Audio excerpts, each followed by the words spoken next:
جیسی روپیہ گرتا ہے ان کی تو دولت میں اضافہ ہو جاتا ہے، ان کو تو کوئی فرق نہیں ہے مہنگائی کا۔ اور یہ جو ان کے ساتھ وہ میڈیا ہاؤسز تھے جو سارا وقت ہماری باری مہنگائی لگے رہتے تھے، وہ آج کدھر ہے؟ وہ کیوں چپ کر کے بیٹھے ہیں؟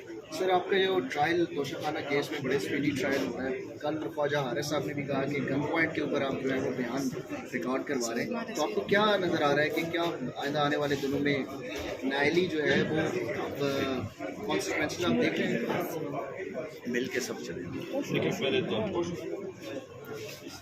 یہ سارا حصہ ہے یہ جو توشہ خانہ ہے، یہ 14 مہینے سے کوشش کر رہے تحریک انصاف کو کسی طرح ختم کرے، کیونکہ 30 میں سے 37 بائی الیکشن جیت گئے ہیں اور اب ریٹنگ اس سے بھی اوپر چلی گئی ہے، 75% سے زیادہ لوگ پی ٹی آئی کے ساتھ ہیں۔ تو وہ ادھر سے بچنے کے لیے یہ 200 کیسز جس میں یہ توشہ خانہ بھی ہے اور جو خال قادر بھی ہے، یہ کیسز ہے ہی نہیں۔ میں نے آج آپ کو پورا رپلائی دیا ہے، مجھے بتائیں کہ ایک جگہ عمران خان نے کوئی چیز کنسیڈ کی اور سارا ان کو کیا، یہ کیس ہے ہی نہیں۔ لیکن جلدی اس لیے ہے کہ کسی طرح کیئر ٹیکر آنے سے پہلے اس کو نائل کرو تاکہ ریس پہ نہ ہو۔ بس وہ نواز شریف وہاں سے بیٹھا انتظار کر رہا ہے کہ جب تک وہ جو لنڈن پلان تھا کہ جیل میں پہلے اس کو ڈالو پھر میں آؤں گا واپس۔ خان صاحب اگر نااہل کیا جاتا ہے تو کیا اسٹریٹجی ہوگی پارٹی کی؟ بالکل لڑے گی پارٹی وہ میں یہ جب میری پیشنٹ کوئی سن یہ مجھے نااہل کرے، یہ مجھے جیل میں ڈالے، یہ جو مرضی کر لیں،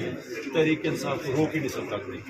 اچھا ڈاکٹر کے ساتھ صاحب آپ کو لگ رہا ہے کہ یہ کیئر ٹیکر سیٹ اپ لاگو کو انتخابات کروانے کے لیے لا رہے ہیں یا کچھ لمبا ٹینیور ان کا پلان؟ دیکھو اگر تو ان کا کوئی بھی الیکشن کا ہوتا الیکشن تو 14 مئی کا آئین کہتا تھا، سپریم کہتا تھا الیکشن کروا دیتا لاہور۔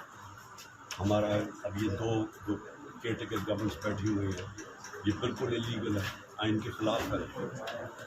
تو یہ دفعہ آئین توڑ دیا، میں یہی کہہ رہا تھا کہ ایک دفعہ آپ نے آئین توڑ دیا تو اب ان کو کیا چیز روکے گی؟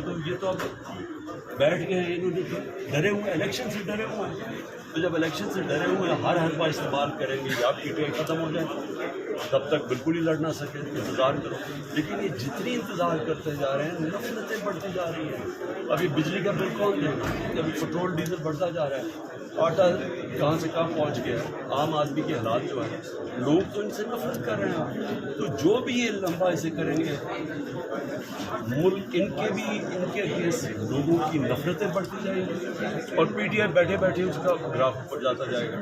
تو ہمیں نقصان تو پاکستان کو ہو رہا ہے، الیکشن پاکستان کی ضرورت ہے۔ لاسٹلی یہ بتا دیں کہ اب نواز شریف جو ہے انہوں نے خواجہ اعظم کو کچھ اینٹی اسٹیبلشمنٹ ہونے کا ٹاسک دے دیا ہے، وہ بھی کچھ اس طرح کے بیانات دے رہے ہیں۔ اگر الیکشن نہیں ہوتے اور نواز شریف بھی دوبارہ سے الیکشن کا مطالبہ کرتے ہیں تو کیا آپ مشترکہ تحریک چلانے کے حوالے سے؟ سب سے بڑی بات یہ ہے کہ خواجہ آصف کی باتیں کہی ہیں، اب یہ یاد رہے کہ میں تو یہ کہہ رہا تھا، میں تو کہہ رہا ہوں کہ رجیم چینج پوری سازش ہوئی ہے، اور میں نے بعد میں جب ہمیں پتہ چلا کہ حسین حقانی کو اس نے باجوہ نے ہائر کیا ہوا ہے تو میں تو تب کہہ رہا تھا کہ یہاں سے اس نے شروع کی تھی سازش، یہاں سے شروع کی تھی، امریکنوں کو پھر اس نے شامل کیا اس کے اندر۔ تو خواجہ آصف نے بات کی ہے، یہ ساری چیزیں اللہ الحق کا کنفرم ہو گیا کہ سازش کے تحت گورنمنٹ کرائی ہے انہوں نے۔ اور صرف اب سوال یہ ہے کہ کیا اس ملک کا کوئی فیوچر ہے کہ اگر ایک آدمی کے پاس اتنی پاور ہو کہ الیکٹڈ گورنمنٹ گرا کے اور چوروں کو اوپر بٹھا دے، وہ ملک کا بیڑا غرق کر دے اور اسے پوچھنے والا کوئی نہ ہو؟ کیا کوئی ملک چل سکتا ہے اس طرح؟ سوال تو یہ ہے، کوئی ملک دنیا میں ترقی کر سکتا ہے، اس کی کوئی چانس ہے اوپر جانے کی، جنہیں ایک سپر پاور بیٹھی ہوئی ہے، سپر کنگ، وہ جو اندر سے بند کمرے میں جو فیصلہ، اچھا جی اس کو ایکسٹینشن چاہیے، شہباز شریف نے ایکسٹینشن کا وعدہ کیا ہے، چلو جی گورنمنٹ کرا دیں، اور وہ نتیجہ اب آپ سب کے سامنے ہے۔ سر اسحاق ڈار کے حوالے سے کہہ رہے ہیں کہ اس کو نگراں وزیر اعظم بنایا جا رہا ہے، اور اپوزیشن کی طرف سے بھی کہا گیا کہ وہ معاشی طور پہ میچیور ہیں، تو اس حوالے سے کیا کہتے ہیں؟ اسحاق ڈار کو کیا وہ نواز شریف کو لا کے بٹھا کے وزیر اعظم بنا دیں؟